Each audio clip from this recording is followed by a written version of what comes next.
Okay, so we're gonna make a stir fry. I have half of an onion here. And if you feed them to your children first, if you put them on the table on their plates and you say to them, the other stuff is coming really soon, but this is all that's ready right now, if they're hungry, they will fight over the last piece of broccoli.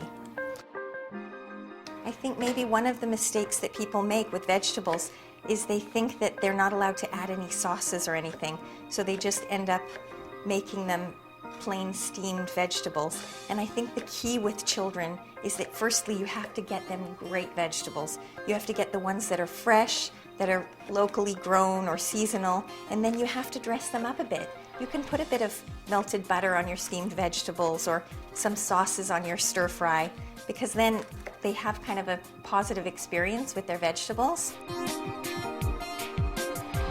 And now I'm switching boards.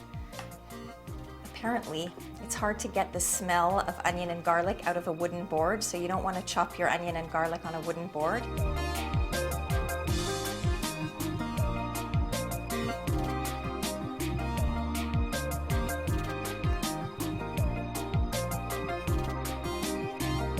And now what I'm going to do is cut up any way, any shape, any size. I'm going to cut up my vegetables, and then I'm going to stir fry them with some plum sauce and some soya sauce.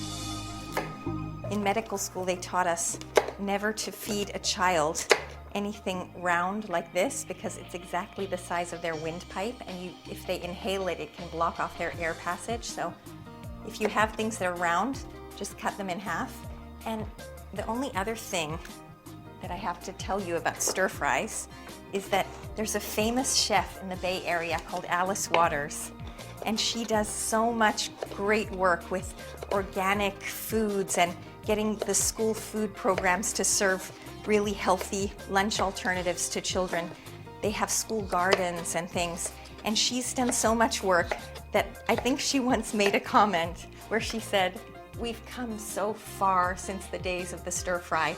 So this is obviously I haven't come as far as Alice Waters, but my children still like the stir fry. So I figure while I move forward, I might as well keep the stir fry in my repertoire until they say to me, "Mom, we've come so far since the stir fry."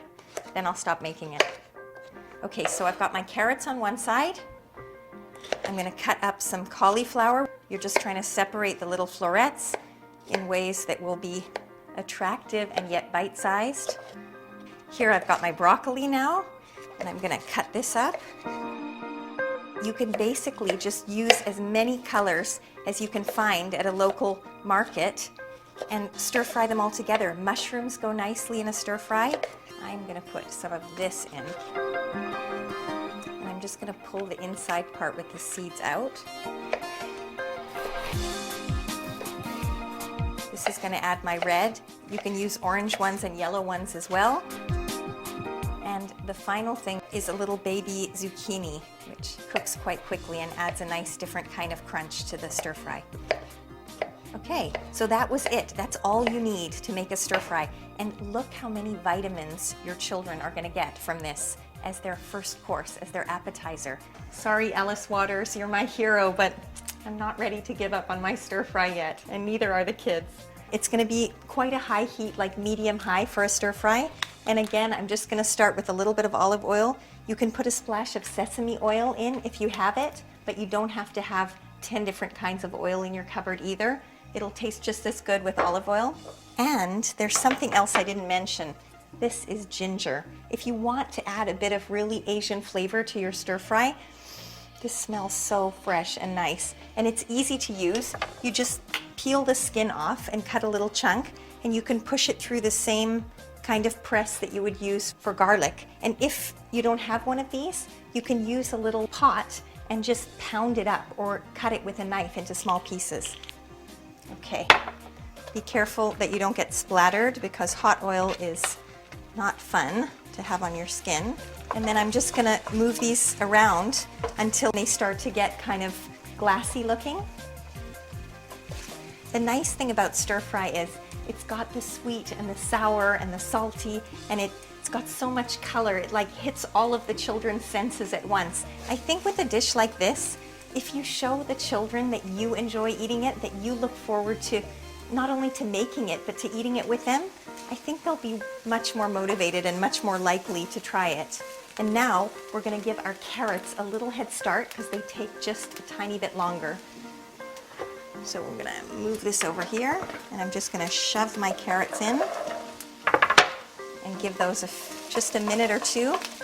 And if your pan seems like it's a little bit dry, you can already add a little bit of your soy sauce. I'm using a gluten-free soy sauce, and you can just use a regular one and just add a little bit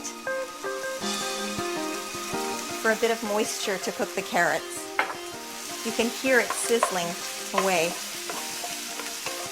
Okay, now that we've given the carrots a little bit of a head start, we're going to add all of our other colors. Getting serious now, 2 spoons. Now we get to add the flavor. This is plum sauce. It's a little bit sweet and a little bit sour, and it's just delicious. What a good smell. And a little bit more soy sauce. So the one last thing I have to say about stir fries, you don't want to overcook them. You want the vegetables to be a little bit crunchy. The kids prefer it that way, and with a smell like this, they'll taste this at least, especially if you give it to them before you put the pasta and the chicken and the other parts of the meal out.